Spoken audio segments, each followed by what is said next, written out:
ભરૂચથી એક એવા સમાચાર સામે આવ્યા છે જેણે માનવતાને ફરી એકવાર શરમાવી દીધી છે।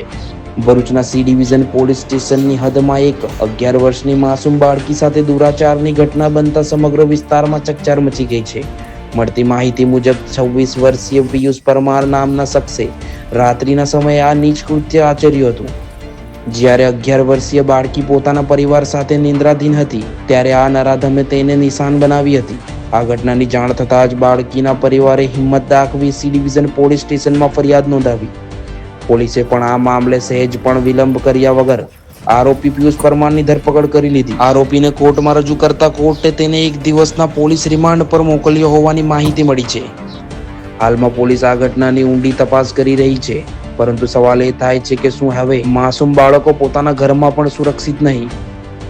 આ ઘટનાને પગલે સ્થાનિકોમાં ભારે આક્રોશ જોવા મળી રહ્યો છે।